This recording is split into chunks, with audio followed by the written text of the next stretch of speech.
बरदरान मिल्लत इस्लामी, अस्सलामु अलैकुम व रहमतुल्लाहि व बरकातुहू। अल्हम्दुलिल्लाहि व कफ़ा व सलामुन अला हबीबिहिल मुस्तफ़ा, अम्मा बअद, फ़अऊज़ु बिल्लाहि मिनश शैतानिर रजीम, बिस्मिल्लाहिर रहमानिर रहीम। इन्न इद्दतश शुहूरि इंदल्लाहि इस्ना अशरा शहरन फ़ी किताबिल्लाह यौम खलक़स समावाति वल अर्द मिन्हा अर्बअतुन हुरुम ज़ालिकद्दीनुल क़य्यिम इला आखिर हाज़िहिल आया। सदक़ल्लाहु मौलानल अज़ीम। बारगाह रिसालत मुआब सल्लल्लाहु अलैहि वसल्लम में दुरूद पाक का हदिया पेश करें। अल्लाहुम्मा सल्लि अला सय्यिदिना व मौलाना मुहम्मदिन मअदनिल जूदि वल करम व आलिहि व अस्हाबिहिल किराम व इब्निहिल करीम व बारिक व सल्लिम सलातन दाइमतन सरमदन अबदा। इस्लामी साल का पहला दिन है, मुहर्रमुल हराम की आज पहली तारीख, और अल्लाह का शुक्र है कि ये नया साल जुमा के दिन से शुरू हो रहा है। अल्लाह ताला इस नए साल को हम सब के लिए खैर और बरकत वाला साल बनाए।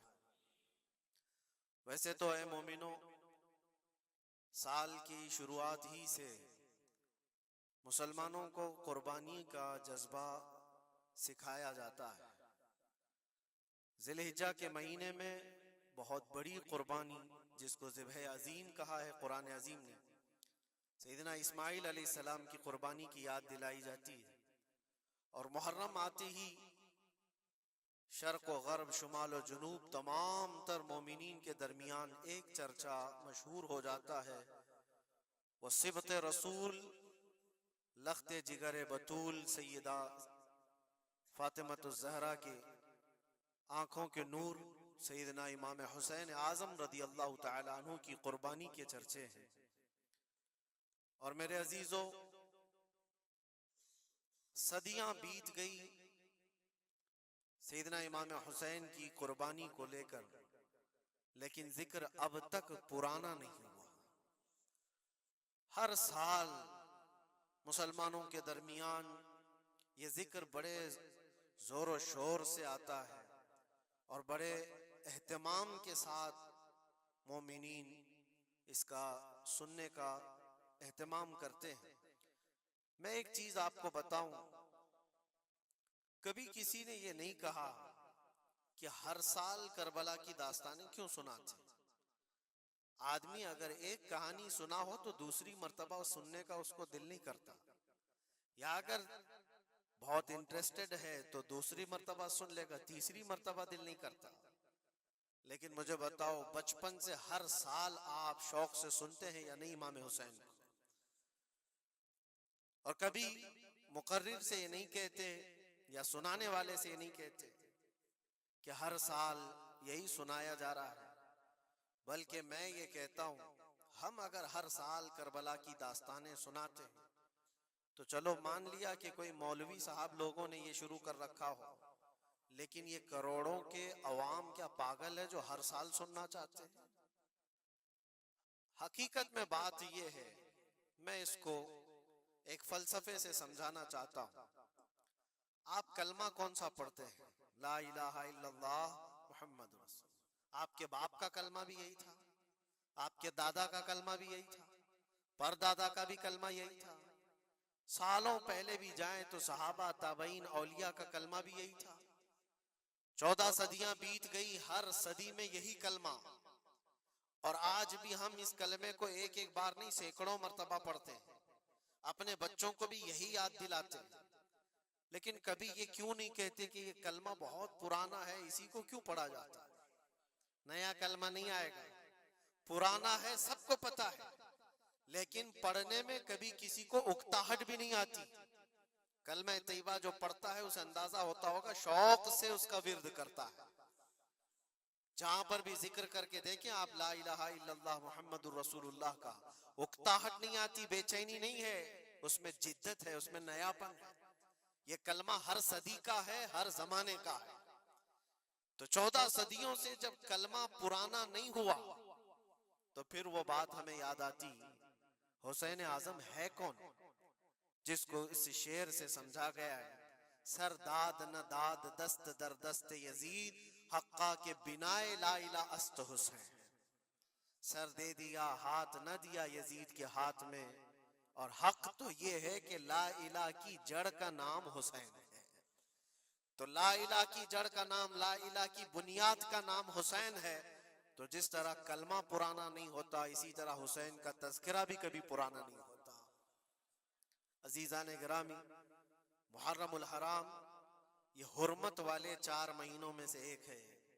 साल के 12 महीनों में अल्लाह ताला ने कुरान पाक में फरमाया 4 महीने हुर्मत वाले हैं, रजब और फिर ये जिलक़ादा, जिलहिज्जा और मुहर्रम, ये 4 महीने हुर्मत वाले हैं। इसमें जंगो जिदाल, कत्ल क़िताल सब हराम है। सिर्फ आपस की बात नहीं कर रहा मैं, किसी दूसरे के साथ भी जो जंगें होती थी उस वक्त ये सब हराम हो जाती, सब तलवारें नीचे रख लिए जाते हुर्मत वाले महीनों। लेकिन तुफ है, लानत है उस यजीदी फौज पर जिसने हुर्मत वाले महीने का भी ख्याल नहीं किया, और ना ही कुफार और मुशरिकीन से उनका मुकाबला था, बल्कि रसूलुल्लाह के घर वालों से मुकाबला था, अहले बैत अतहार से मुकाबला था। हुर्मत वाले महीनों की धज्जियां उड़ा दी गई, करबला के उस मैदान को पूरा लालाजार कर दिया, इस तरह खून रेज कर दिया गया। हर जगह अहले बैत के टुकड़े नजर आते थे। वो एक अजीम सानहा है, एक अजीम हादसा है जिसको रहती दुनिया तक भुलाया नहीं जा सकता। आज मैं थोड़ी बातें अर्ज करके आपके सामने ये बात रखूंगा। अल्लाह के नबी सल्लल्लाहु तआला अलैहि वसल्लम ने इस हुर्मत वाले महीने की फजीलत भी बयान फरमाई, और इस मुहर्रम में हजरत हफ्सा रदी अल्लाह तआला अन्हा जो हुजूर की ज़ौजा हैं, वो फरमाती हैं रसूल पाक सल्लल्लाहु तआला अलैहि वसल्लम 4 अमल जिंदगी में कभी तर्क नहीं करते थे, छोड़ते नहीं थे। वो क्या है? तो आप फरमाती हैं उनमें से एक आशूरा का रोजा हुजूर कभी नहीं छोड़ते थे। आशूरा का रोजा रसूल पाक सल्लल्लाहु तआला अलैहि वसल्लम कभी तर्क नहीं फरमाते।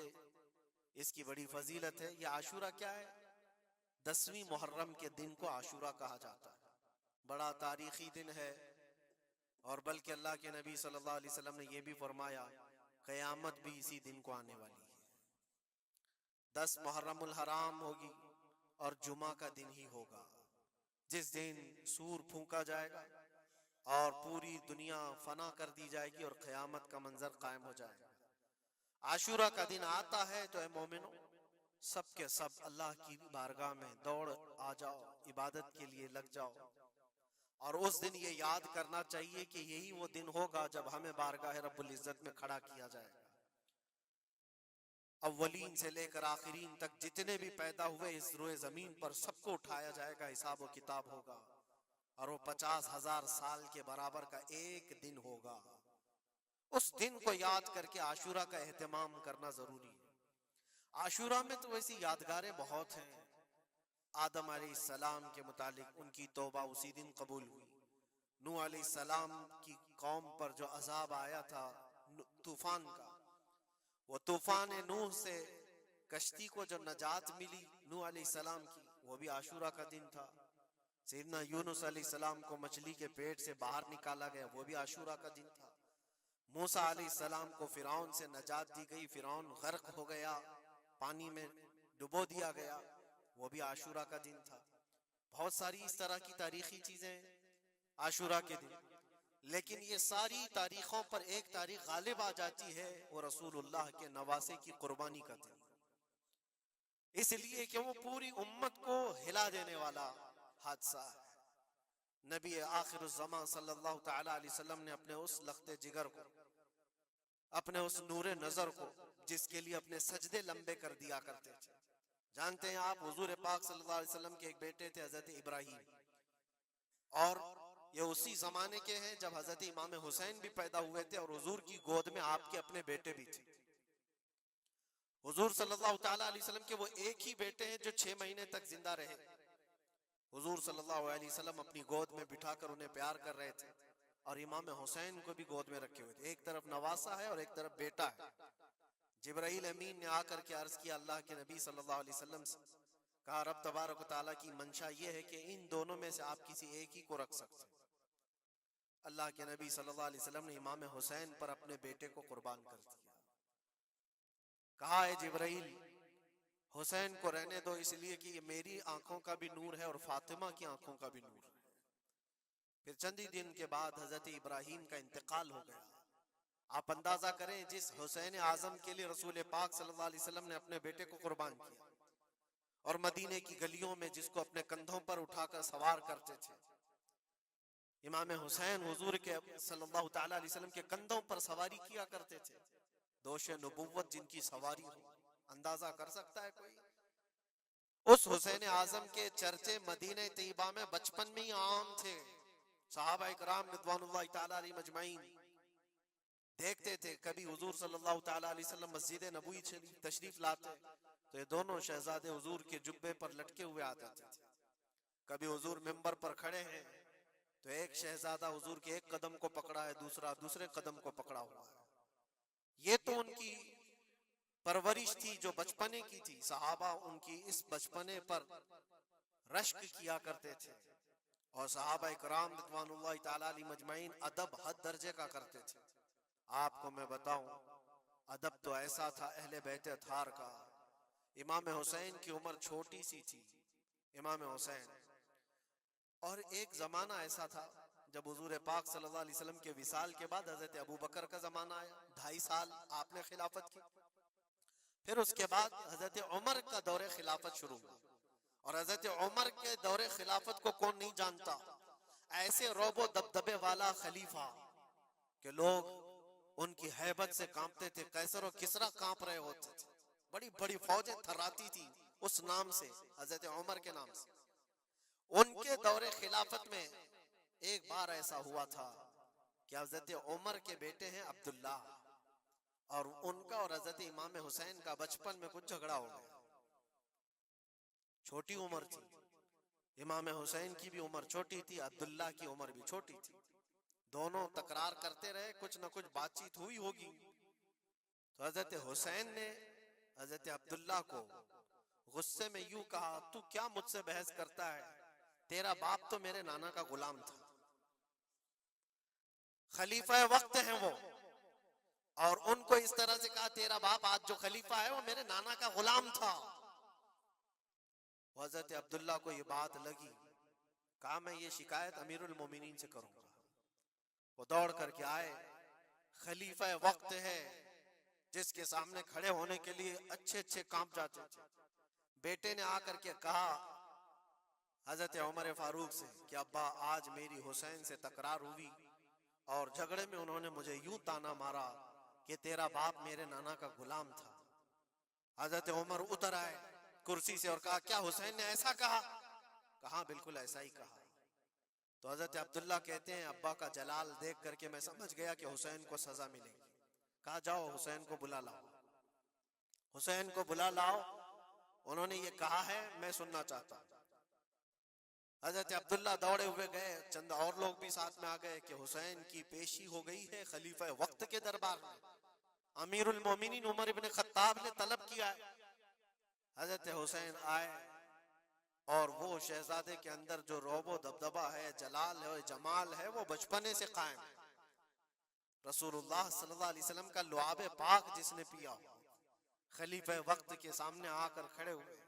हजरत उमर ने पूछा हुसैन मेरे बेटे को क्या आपने ऐसा कहा है कि तेरा बाप मेरे नाना का गुलाम था? हजरत हुसैन ने कहा हाँ मैंने कहा है। डर किस बात का, खौफ किस बात का? जो कहा है वो कह रहा हूं, हाँ मैंने कहा। हजरत उमर ने कहा कैसे कहे बताओ, किस तरह से तुमने कहा था, बोल के बताओ। हजरत हुसैन ने कहा मैंने अब्दुल्ला से ये कहा तेरा बाप मेरे नाना का गुलाम था। हजरत उमर ने कहा और एक बार बोलो।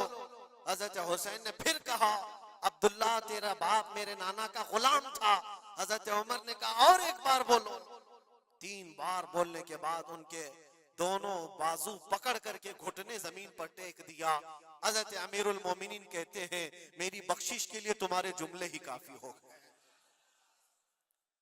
आपने जो मुझे सनद दी है, ए हुसैन, बस ये जुमला कल क़यामत के दिन भी कह देना, जब मेरा हिसाब हो रहा हो तो इतना कह देना, अब्दुल्ला का बाप उमर मेरे नाना का गुलाम था।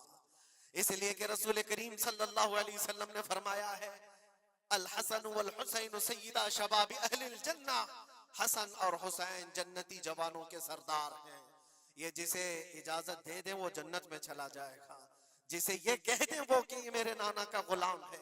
मुझे बताओ मेरे अजीजों, उस हुसैन आजम की बात मैं कर रहा हूँ, वक्त का बारौब खलीफा अमीरुल मोमिनीन उमर इब्न खत्ताब, जिनके सामने घुटने टेक करके बैठे और कहे ये जुमला दोबारा कहो, उनका मकाम क्या हो सकता है।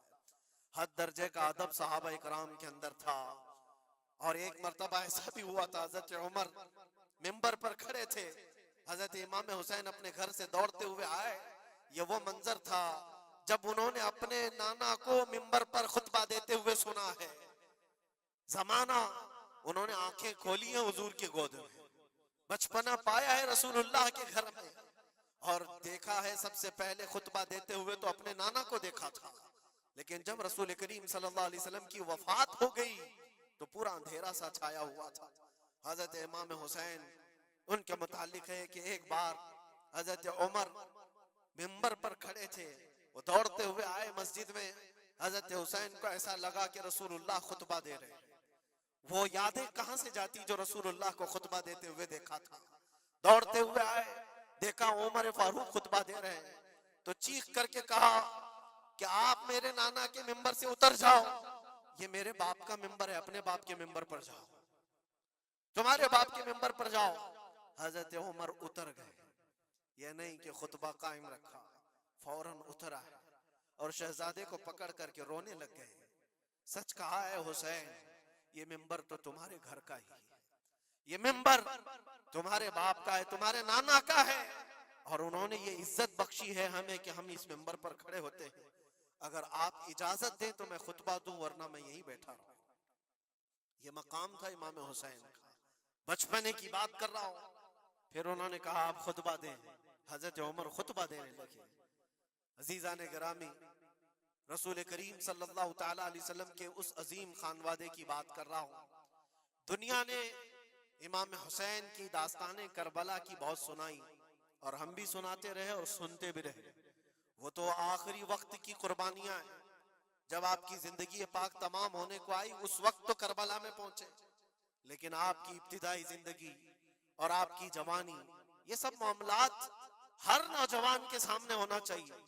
अगर नौजवान आज हमारा ये कहता है कि मैं, मेरा आइडियल हुसैन है, तो उसको हुसैन की जिंदगी पढ़ना चाहिए। अगर वो पढ़ेगा तो यजीदियों की तरह जीना छोड़ देगा, जीने का तरीका यजीदियों की तरह, और नारे हुसैन के हों तो ये जमीन और आसमान का फर्क है मेरे अजीजों। सैयदना इमाम हुसैन रज़ी अल्लाह तआला अन्हु के घराने की बात मैं आपको कहूं। एक बार हुजूर पाक सल्लल्लाहु तआला अलैहि वसल्लम हजरत फातिमा के घर तशरीफ लाए थे। ये कौन सा वक्त था मैं आपको बताऊं। बच्चे दोनों बीमार थे, इमाम हसन और इमाम हुसैन। तो हजरत फातिमा ने मन्नत कर ली थी कि अगर ये बच्चे सेहतयाब हो जाएं तो 3 रोजे रखेंगे। हजरत अली ने भी मन्नत कर ली, तो उसके बाद बच्चे सेहतयाब हो गए तो रोजे रखे। हजरत अली रदी अल्लाह तआला दामाद रसूल, असदुल्लाह गालिब, शेर खुदा जिनको कहते हैं, फातह खैबर शिकन और फातह खैबर, सैयदना अली इब्न अबी तालिब रदी अल्लाह तआला अन्हु एक खजूरों के बगीचे में काम किया करते थे, और मजदूरी में सिर्फ 2 दिरहम आपको मिलते थे। वो 2 दिरहम ऐसे कि उससे मदीने में इतना आटा मिलता था जिससे 5 रोटियां बन सकती थी। ये दिन की मजदूरी थी उनकी। दिन भर काम करके आते, रोजा रख करके गए थे, काम करके 2 दिरहम मजदूरी में ले आए, और उसके बाद आटा खरीद कर लाए और कहा फातिमा रोटियां बना लो। 5 लोग थे घर में, हजरत फातिमा, हजरत अली और आपकी एक कनीज फिदा, और हजरत हसन और हुसैन रदी अल्लाह तआला अन्हुम। 5 रोटियां बनी थी, और शाम में इफ्तार के लिए बैठे थे।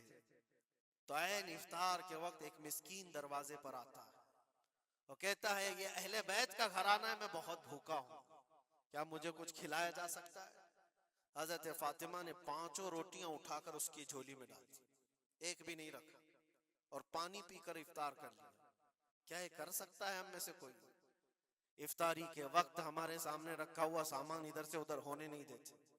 कोई तुम्हारा शरबत थोड़ा सा उठा ले तो देखो पारा कितना चढ़ जाता है। इफ्तारी के वक्त तो सबको भूख शिद्दत की लगी रहती है, और उस वक्त घर में जो मौजूद है वो उठा के दे देना। मिस्कीन तो लेकर चला गया और ये पानी से इफ्तार करके रह गए। रात को इसी पानी से सहरी, दूसरा रोजा था। हजरत अली मजदूरी पर गए, फिर वही मजदूरी, और आटा लाए, 5 रोटियां बनी, और इफ्तार में बैठे थे कि एक यतीम बच्चा आ गया जिसके माँ बाप नहीं थे।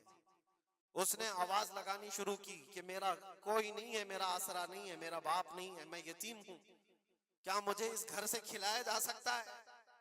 आज हजरत फातिमा ने वो 5 रोटियां उठाई, उसकी झोली में डाल दी, कहा सब्र कर लो, हम पानी पी लेंगे। पानी पीकर दूसरा दिन इफ्तार कर लिया इन्होंने, और उस दिन उसी तरह से सहरी किए, और तीसरा रोजा था। कौन रख सकता है मेरे अजीज? एक रोजा ही लोगों के लिए कितना भारी होता है। तीसरा रोजा था बगैर किसी चीज के खाए हुए, और तीसरे रोजे के बाद फिर मजदूरी की हजरत अली ने, फिर उतनी मजदूरी से आटा खरीद लाए, 5 रोटियां बनी, और आज इनके खाने का वक्त था, इफ्तारी करने ही वाले थे। जेल से छूटा हुआ एक कैदी इनके घर के पास आया। कैदी था जो बरसों से जेल की सजा काट रहा था। अचानक आया और कहा मैं बहुत भूखा हूं, मेरे पास कोई असबाब नहीं, खाने पीने का कोई सामान नहीं, और मैंने इस घराने की बड़ी तारीफ सुनी है, ये अहले बैत का घराना है, क्या मुझे खिलाया जा सकता है? यकीनन वो लजपाल घराना है, वो सखी घराना है। आज भी 5 रोटियां उठाई और डाल दी, और हालत ये हो गई थी कि सबका पेट पीठ से लग गया था, और आवाज नहीं निकल रही थी किसी की। तीसरा दिन गुजरा था, और उस वक्त सब हसनैन करीमैन ताक में दुबके हुए अंदर बैठे हुए थे। हजरत अली झुके हुए थे, हजरत फातिमा भी वो सजदे में थी। रसूल करीम सल्लल्लाहु तआला अलैहि वसल्लम इस हालत में इस घराने में तशरीफ लाते, और आए आवाज दिया तो आवाज किसी की निकल नहीं रही, सन्नाटा है घर में। देखा तो हसनैन करीमैन, जिस्म पूरा लागर दिख रहा है, दीवार से दुबके हुए बैठे हैं। हजरत फातिमा अलग, हजरत अली अलग। ये क्या मंजर है? ये अहले बैत वो है जो फाका करते थे लेकिन शिकायत किसी के पास करते नहीं थे। ये नहीं कि हमारे घर में कुछ नहीं है, कभी नहीं कहा। इसी तरह बैठे रहे। अल्लाह के नबी सल्लल्लाहु अलैहि वसल्लम पूछ रहे थे तुम्हें क्या हो गया? इसी असना में उनका जवाब आने से पहले जिब्राइल अमीन आयत लेकर के आ गए।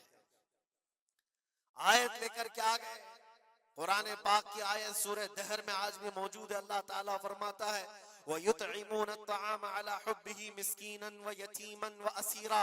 ए रसूल पाक, ये वो घराना है जो अल्लाह की मोहब्बत में कभी मिस्कीन को खिलाता है, कभी यतीम को खिलाता है, और कभी कैदियों को खिलाता है। और हुजूर को हजरत जिब्राइल ने बशारत दी, न वो मिस्कीन घर पे आया था, न यतीम घर पे आया था, न कैदी घर पे आया था, वो तो अल्लाह का फरिश्ता था जो अहले बैत का इम्तिहान ले रहा था।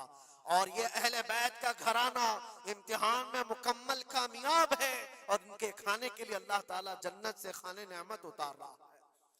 ये वो घराना था। क्या इस सबर को आप देख सकते हैं? बचपन में जहां इतना सबर सिखाया गया हो, बच्चों ने ये उलझ करके कहा हो कि माँ क्यों दे रही हो रोटियां, हमारे लिए भी तो कुछ रखो।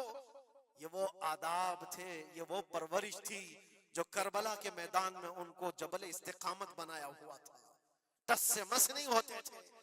ये अचानक आई हुई परवरिश नहीं थी, अचानक मिली हुई तरबियत नहीं थी, उनकी गुट्ठी में घोल करके पिलाई गई हुई तरबियत थी। हसनैन करीमैन को ये सब्र और इस्तिकामत उनकी माँ और उनके बाप ने उस वक्त से दिया है जब अभी वो शऊर की आंखें खोल रहे थे। अजीजा ने ग्रामे वकार, इस्तिकामत किसको कहते हैं? यही एक जुमला, एक लफ्ज याद कर लो, बस काफी है। आज मेरा मैसेज इतना ही, इस्तिकामत है सिर्फ और सिर्फ जुल्म सह करके मर जाना, ये कोई कमाल की बात नहीं। जालिम के सामने डटे रहना और हक बात का ऐलान करना, ये इस्तिकामत है। और ये सारी करामतों से बढ़ करके है। सारी करामतें, जो भी वली करामत दिखाता है वो नबूवत का पर्ता होता है, मौजज़े का पर्ता होता है। नबी मौजज़ा दिखाते हैं। मौजज़ा क्या है? ऐसा काम जो आम इंसान नहीं कर सकता। जैसे हजरत मूसा अलैहिस्सलाम ने अपने लकड़ी को जमीन पर डाला तो वो सांप बन गया, अज़दा बन गया। हजरत ईसा अलैहिस्सलाम मट्टी के परिंदे को फूंक मारते थे तो वो उड़ जाता था। ये मौजज़ा है। और वली से जो काम सादिर होता है ऐसा जो आम इंसान नहीं कर सकता, उसको क्या कहते हैं? करामत। वली से करामत साबित होती है। बहुत सारे औलिया कराम से करामतें सादिर हुई।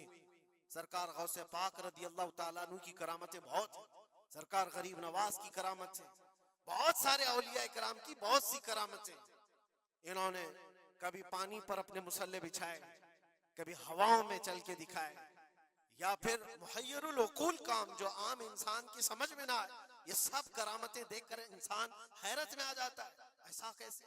और आज भी सारे लोग इसी चक्कर में बाबाओं के पीछे घूमते रहते हैं कि कोई चमत्कार दिख जाए, चमत्कार नजर आ जाए। चमत्कार देखने के लिए इंसान पागल हो जाता है। इसी जो आपकी जुबान में चमत्कार और करामत अलग चीज है। जादूगर कोई चीज दिखा रहा है वो चमत्कार है। करामत देख करके तुम ये समझने लगते हो इससे बड़ा कोई हो ही नहीं सकता, इससे बड़ा कोई नहीं हो सकता। अगर तुम्हारे सामने कोई बाबा हवा में उड़ के दिखा दिया तो हो गया फिर तुम्हारा, सारी चीजें उसके पीछे कुर्बान। इससे पहुंचा हुआ कोई नहीं। मैं आपको कहता हूं दुनिया की सारी करामतें एक जगह पर हक बात पर अटल हो जाना, इस्तिकामत, उससे बढ़ करके वो इमाम हुसैन ने करबला के मैदान में दिखाया है। करामत क्या है? इमाम हुसैन नहीं दिखा सकते थे? अरे सारे औलिया जिनके कदमों से लगे हुए हो, जहां से विलायत बट रही हो, हजरत मौला अली को क्या कहते हैं? शाह विलायत कहा जाता है। सारे औलिया इकराम की विलायत वहां जाती है।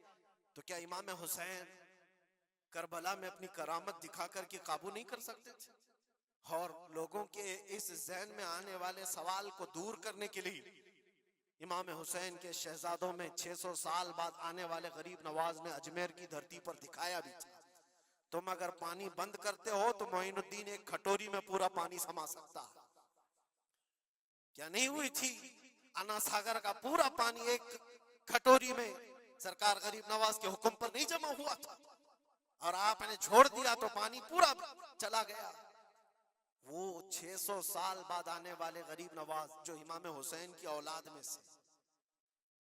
में से इतने सालों बाद आने वाली औलाद में ये पावर है, ये ताकत है, तो हुसैन के हाथों में क्या ताकत हो सकती?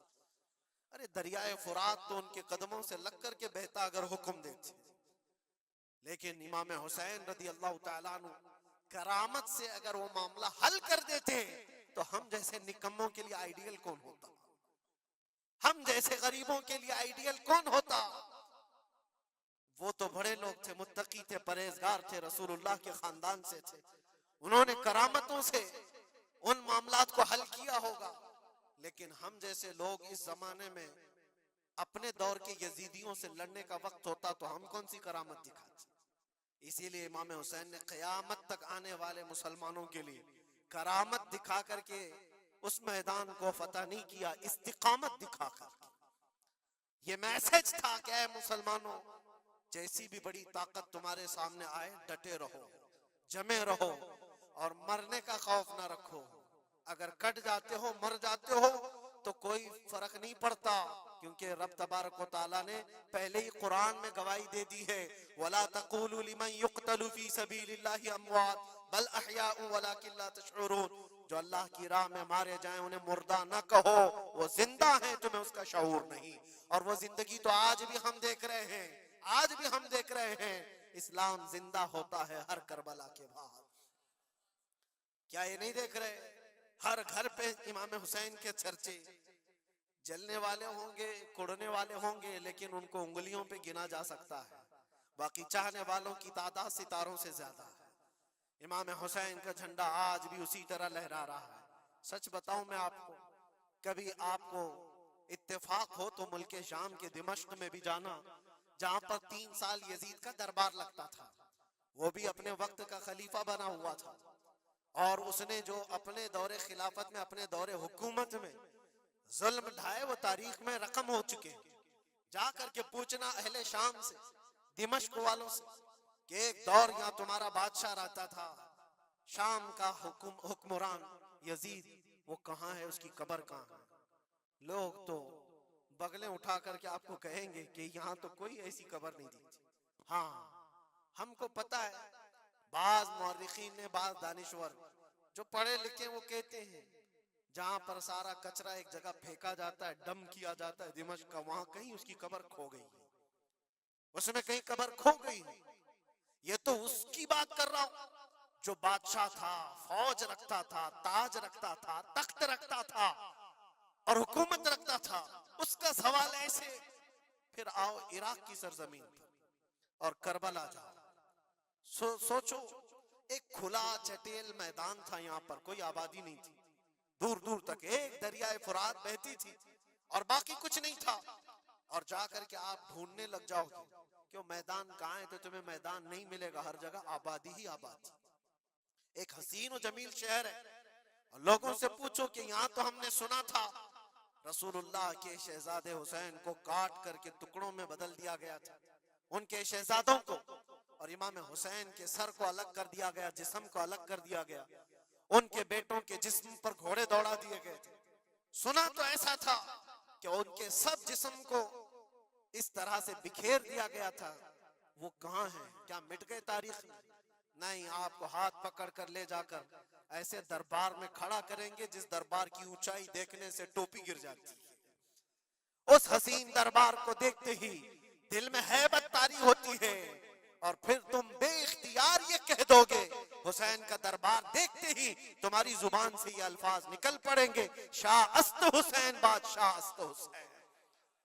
वो अब भी बादशाह है, अब भी शाह है, और हजारों लोगों को देखा है हमने हुसैन आजम की कब्र पाक के पास आते हैं। मैं पूछा था एक बड़े बुजुर्ग से, चिट्ठियां वहां पर बहुत अंदर रहती हैं, बहुत सारे लोग अपने पैसे भी डालते हैं, नजराने भी पेश करते हैं, बहुत सारी चिट्ठियां होती हैं। मैंने पूछा चिट्ठियां क्या है? कहा बरसों से रिवाज है, जब किसी का कोई मसला हल नहीं होता तो वो पूरा चिट्ठी में अपना लिख करके लाता है और इमाम हुसैन के पास पेश करता है, इसलिए कि उसका विजदान ये कहता है हम रियाया हैं और वो बादशाह है। बादशाह के सामने अगर शिकायत ना की जाए तो फिर किसके सामने की जाए? लोग अपनी शिकायतें आज भी पेश करते हैं। मैं कहना ये चाहता हूं मेरे अजीजों, 14 सदियों के बाद भी जिसकी बादशाहत खत्म नहीं होती, वो किस बात की वजह से है? वो इस्तिकामत की बुनियाद पर है। इसीलिए तो कुरान में अल्लाह ने फरमाया, इन्नल्लज़ीना क़ालू रब्बुनल्लाह सुम्मा इस्तक़ामू, बेशक वो लोग जिन्होंने कहा हमारा रब अल्लाह है, फिर जमे रह गए, ततनज़्ज़लु अलैहिमुल मलाइका, उन पर अल्लाह फरिश्ते उतारता है, और फरिश्ते ये कहते हुए आते हैं जो इस्तिकामत के साथ खड़ा है उसको, कि घबराओ मत, डरो मत, अन करीब अल्लाह तबारक व तआला ने जो तुमसे वादा किया है वो तुम्हें मिलने वाला है। ये इस्तिकामत के साथ रहने वाले के लिए मलाइका उतारे जाते हैं। आज भी हमारा इम्तिहान इसी इस्तिकामत को लेकर के है, कितने जमे रहोगे, कितने डटे रहोगे, यही इम्तिहान आने वाला है। आगे भी देखना, इस जमाने में भी देखना, तुम्हारी टोपियां उतारी जा रही, तुम्हारी दाढ़ियां नोची जा रही, तुम्हारे बुर्खे, तुम्हारे हिजाब सब सवालिया निशान हैं। अब तो हालात ये हो गए हैं, लोगों को इतनी खुजली है कि अजान की आवाज से भी पूरे जिस्म में कुछ लोगों को खुजलियां होती हैं। तकलीफें इतनी हैं कि सब उतार दो, कोई अजान की आवाज नहीं। सदियों से जो अजान की आवाजें गूंज रही थी, आज पता नहीं पागलों के दिमाग में कौन सी चीज सवार है, कौन सा शैतान सवार है। ये सिर्फ और सिर्फ इसलिए नहीं है कि अभी अभी के बने हुए शैतान हैं, शैतान तो पुराने हैं, लेकिन इम्तिहान की घड़ी तुम्हारी है। वक्त अभी हमारे इम्तिहान का आ चुका है। ये जो पूरी दुनिया के हालात आप देख रहे हैं, इन हालात में भी मेरे अजीजों एक बात याद रखना, बहुत सारे तूफान, बहुत सारी आंधियां आएंगी। अगर तुम ईमान की हिफाजत के साथ इस दुनिया से गए तो अमन में हो, वरना अल्लाह के नबी सल्लल्लाहु अलैहि वसल्लम ने इसी जमाने के लिए फरमाया था, वो जमाना आएगा मेरी उम्मत पर कि सुबह मोमिन होंगे, शाम में काफिर हो जाएंगे, शाम में मोमिन सोएंगे, सुबह काफिर उठेंगे। वो उस जमाने में हम आ चुके हैं जहां ईमान का सौदा होने लग गया है। लोग तो आज, मुझे पता है मैं हर चीज पर बात करूं तो बहुत लंबी बात चली जाएगी। हमारी कौम में सबसे ज्यादा वो गद्दार लोग मौजूद हैं जो चंद टकों के लिए, जो चंद पैसों के लिए मुखबिरी किया करते हैं और ईमान बेचते हैं। इनको क्या हासिल होता है? अपनी कौम की खबरें जाकर के लोगों को पहुंचाना, पुलिस को खबर देना, उसको खबर देना, नेताओं की चाटुगिरी करना। ये सब चीजें तुम्हारे यहाँ कहां से आ गई?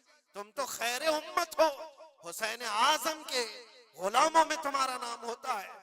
तुम्हारा सीना तो ऐसा होना चाहिए कि कभी तुम्हें कोई गुलामी पे झुका ना सके। लेकिन जो लोग गुलामी को पसंद करके तलवे छाटना चाहते हो, याद रखना इस दुनिया में भी जिल्लत है, आखिरत में भी बड़ी जिल्लत है। बहुत बड़ी जिल्लत का तौक उठा करके उठाए जाएंगे। इसीलिए बाज आओ ऐ नौजवानों, मैं आपसे कहता हूँ, लालच पर, पैसों पर, थोड़ी सहूलत देने पर अगर तुम बिक जाते हो तो तुमसे ज्यादा इस रोए जमीन पर कोई बदनसीब नहीं होगा, कोई बदनसीब नहीं होगा। आपको पता है मुनाफिकीन के रद में अल्लाह ने कितनी आयतें उतारी, और कुरान में अल्लाह ने फरमाया इन्नल मुनाफिकीन फी दरकिल अस्फली मिनन नार, बेशक मुनाफिकीन जहन्नम के सबसे नीचे हिस्से में होंगे, सबसे ज्यादा अजाब में होंगे। कौन है वो मुनाफिक? जो चेहरे से मुसलमान दिखते हो, अंदर से काफिर होते हैं। ये दगाबाज, धोखेबाज। आज पता है आपको ईरान की इस लड़ाई में सबसे ज्यादा उसे नुकसान किस चीज से हुआ था?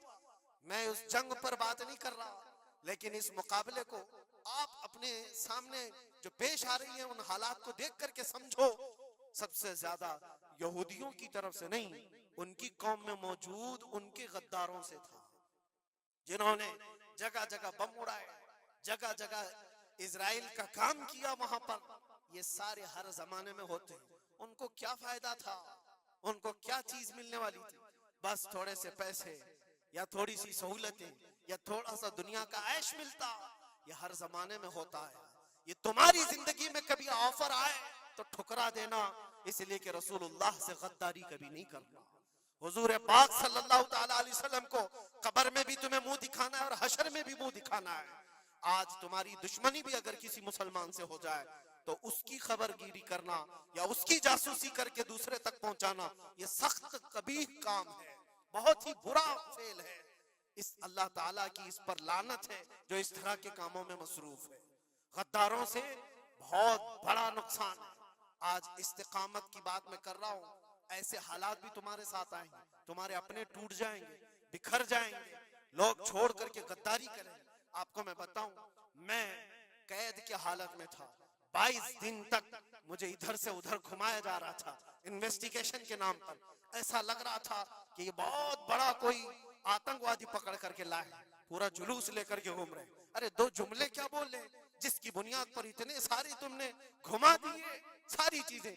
मैं कभी बोलता नहीं इस चीज पर, आज मैं आपको बता रहा हूँ। मेरे सामने बैठा हुआ ऑफिसर जो इन्वेस्टिगेशन कर रहा हो, उसे तो 5 चीजें मालूम थी, वो ये चीजें पूछ रहा है, लेकिन सामने मुझे खुद उसने बताया। थोड़ी देर के बाद मैसेज आता है, फिर मैसेज आता है, फिर मैसेज आता है, और वो हंस रहा है और कह रहा है मुफ्ती साहब ये देखो आपके फला हजरत ने मैसेज दिया, आपकी इस तकरीर की क्लिप को भेजी है, ये भी पूछो उनसे, ये भी पूछो उनसे। मुझे सब पता है, मैं कभी इस चीज को इजहार में नहीं लाऊंगा, लेकिन इसका इंसाफ अल्लाह की बारगाह में होगा, अल्लाह की बारगाह में फैसला होगा। और जब रसूलुल्लाह के दरबार में हम खड़े होंगे तो देखना हम किसके साथ होंगे और तुम किसके साथ खड़े रहोगे। देखना इस बात को। एक बंदा रसूलुल्लाह की इज्जत के लिए कुफार और मुशरिकीन के नरगे में बैठा हो और तुम अपनी रोटियां सेकने के लिए उसके सामने हमारी जासूसी करते हो और उससे कहते हो किसी हालत में छोड़ना मत, किसी हालत में छोड़ना मत। और वो लोग जानते हैं और वो कहते हैं आप घबराओ मत, हम तो अपना प्रोसेस करेंगे। और ऐसे लोग हमारे पास बहुत सारे हैं जो भेजते रहते हैं, हम तो अपना काम ही करेंगे। लेकिन मेरे अजीजों, वो काम अपना कर रहे होंगे लेकिन दिल पर छुरियां चलती हैं। ये कौन से लोग हैं? किस नबी का कलमा पढ़े हुए लोग हैं? तुम्हारे लिए रसूलुल्लाह की नामूस भी कोई माने नहीं रखती, हुजूर पाक की इज्जत भी कोई माने नहीं रखती। इस चीज से आज पूरी कौम परेशान है। बड़ी बड़ी जंगें इसीलिए हारी जाती हैं जब कौम के अंदर मुनाफिकीन मौजूद होते हैं। आज इस चीज के अपने दिल को भी पाक रखो। हमने तारीख देखी है, टीपू सुल्तान यूं ही नहीं मरे थे। टीपू सुल्तान को अंग्रेजों के हाथ में देने वाला भी गद्दार मौजूद था, मुसलमान था। ये सारी गद्दारियां आज जो आई, कितने तो ऐसे हैं पहले ही से जाकर के कह दे मस्जिद में ये हो रहा है, मस्जिद में ये हो रहा है। याद रखना क़यामत के दिन तुम्हारे चेहरे काले होंगे, अल्लाह की बारगाह में पकड़े जाओगे। वमन अज़लमु मिम्मन मनअ मसाजिदल्लाहि अन युज़करा फ़ीहा इस्मुहु व सआ फ़ी ख़राबिहा। अल्लाह फरमाता इससे बड़ा जालिम कौन, जो अल्लाह की मस्जिदों में अल्लाह का जिक्र करने से रोकता है। इससे बड़ा जालिम कौन है? और वो सब जालिम आज देखने को आ रहे हैं। बहरहाल खुलासा कलाम ये है मेरे अजीजों, हम हुसैनी ईमान रखते हैं और हुसैन की तरह अल्लाह की बारगाह में दुआ भी करते हैं कि मौला सारी कुर्बानियां हो जाएं मगर ईमान का सौदा करने की नौबत कभी ना आए। रब तबारक व तआला हमारी हिफाजत फरमाए कि हमारे जिस्म के छितड़े हो जाएं मगर मौला तेरे हबीब पाक की इज्जत और उनकी मोहब्बत बाल बराबर भी हमारे दिल में फर्क आने ना पाए, बाल बराबर भी फर्क होने ना पाए। अपनी औलाद को भी यही तालीम देकर जाओ, यही तालीम देकर जाओ। करबला सुनने का मतलब ये नहीं है माथा पीट लिया, सीना पीट लिया, रो धो करके उठ गए। रोना तो सबको आसानी से आ जाएगा, लेकिन हुसैन के उस मैसेज को अपने बच्चों में ऐसा पिला करके जाओ कि तुम्हारे दौर में भी यजीद आएंगे, तुम्हारे दौर में भी यजीदी फितने होंगे। उस वक्त मेरे बेटे चूड़ियां पहनकर घर में ना बैठना, यजीदियों का मुकाबला करने के लिए हक बात का ऐलान करना। मुझे याद है मेरी बात, मैं जिस वक्त अपने घर से दिल्ली के लिए निकल रहा था तो मेरी माँ ने यही कहा था, ना वापस आओ तो कोई बात नहीं, हमें यकीन है कि अल्लाह के रास्ते पर जा रहे हैं। अल्लाह तबारक व तआला इस इस्तिकामत को हर घर में अता फरमाए। हुसैन आजम का जज्बा अल्लाह ताला हमारी औलाद में अता फरमाए। व आखिर दावाना अनिल हम्दुलिल्लाहि रब्बिल आलमीन। अस्सलामु अलैकुम।